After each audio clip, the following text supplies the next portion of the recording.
নগাঁৱৰ ৩৭ নম্বৰ ৰাষ্ট্ৰীয় ঘাইপথ নিৰ্মাণ নগাঁৱৰ সামগুৰিত ৩৭ নম্বৰ ৰাষ্ট্ৰীয় ঘাইপথৰ ৪ লেনযুক্ত পথলৈ সম্প্ৰসাৰণৰ নামত পথ নিৰ্মাণকাৰী সংস্থাৰ কামৰ নমুনাই চকু কপালত তুলিছে সৰ্বসাধাৰণ ৰাইজৰ। নিৰ্মাণ সম্পূৰ্ণ হোৱা এবছৰ নহওঁতেই সামগুৰিৰ তেলিয়া গাঁৱত এই ৰাষ্ট্ৰীয় ঘাইপথত সুৰংগ সদৃশ দ গাঁত যিকোনো মুহূৰ্ততে ঘটিব পাৰে অঘটন।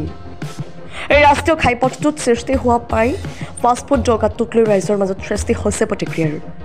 গুৰুত্ব নাই NHIDCLৰ তথা বিভাগীয় কৰ্তৃপক্ষৰ।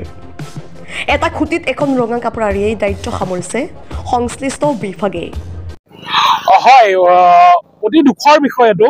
বহু ৰাইজৰ বহুত কষ্টৰ প্ৰতিবাদ আৰু সংগ্ৰামৰ পাছত ৰাইজে ৪ লেনযুক্ত ৰাষ্ট্ৰীয় ঘাইপথটো পাইছিল, কিন্তু ৰাষ্ট্ৰীয় ঘাইপথটো আজি এবছৰ নোহোৱাতে কিছু কিছু ঠাইত গাঁত সদৃশ পৰিস্থিতি দেখিবলৈ পাইছে। কিছু ঠাইত বহি গৈছে ৰাষ্ট্ৰীয় ঘাইপথটো, কিছু ঠাইত ফাটি গৈছে। এইটো কিহৰ বাবে হ'ব পাৰিলে? তেওঁলোকে হয়তো বিষয়াসকলে চূড়ান্ত গাফিলতিভাৱে যোনটো বহিৰাগত বণিক গোষ্ঠী কামটো দিছিলে, বহিৰাগত বণিক গোষ্ঠীটোৱে হয়তো কোনো ধৰণৰ তেওঁলোকৰ ভালদৰে যিটো ধৰণে কামটো হ'ব লাগিছিল ৰাইজে বিচাৰিছিল এই ৰকমে কিন্তু কামটো হোৱা দেখিবলৈ পোৱা নগ'ল। কেৱল মাথো চলিল ৰাস্তাটোৰ নামত লুণ্ঠন আৰু লুণ্ঠন। আচলতে যি ৰাইজ আছে, ৰাইজে এটা লাখুটিত এখন কাপোৰ মেলি সংস্কৃতিক চিহ্ন হিচাপে দি থৈছে যাতে কোনো ধৰণৰ দুৰ্ঘটনা নহয়। অকল তেলিয়াগড় নহ'ল, আপুনি এই ঠাইতে দেখিবলৈ পাব ট্ৰান্সফৰ্মাৰটোৰ তলত যোনটো তেওঁলোকে খুঁটা পুতিছিল তাৰ লগতে কিন্তু হুৰাই পানী গৈ এটা ঘাটৰ সৃষ্টি হৈছে। এয়া কিহৰ বাবে হ'ব পালে?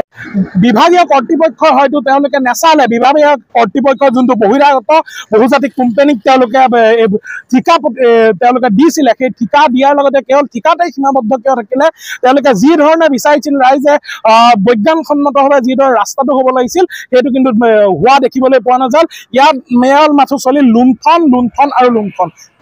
বৰ্তমান সময়লৈকে দেখিবলৈ পোৱা গৈছে ২৫ দিন উকলি গৈছে, কিন্তু পথটো ভাঙি যোৱা তথাপিও কিন্তু যি বিভাগীয় কৰ্তৃপক্ষ আছে তেওঁলোকে কোনো ধৰণৰ একো গুৰুত্ব দিয়া চূড়ান্তৰূপে তেওঁলোক গাফিলতি ৰাইজৰ কোনো জীৱনৰ লগত তেওঁলোকে হেতালি খেলিছে। ৰাইজৰ জীৱনৰ কোনো যেন ৰাইজক লৈ তেওঁলোকে হেতালি খেলিছে। ৰাইজৰ জীৱনৰ যেন কোনো মূল্য নাই সেই ৰকম দেখিবলৈ পোৱা গৈছে।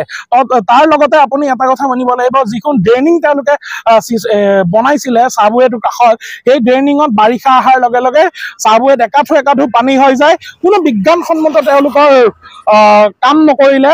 খালি বনাব লাগে, বনাই থৈ বহুজাতিক কোম্পানীটোৱে বিল ল'ব লাগে, অসমৰ পৰা তেওঁলোক পলাই খালি ঢাপলি মেলিব লাগে। নগাঁৱৰ পৰা বিভূতি বৰাৰ ৰিপৰ্ট, সুহানা লাইভ।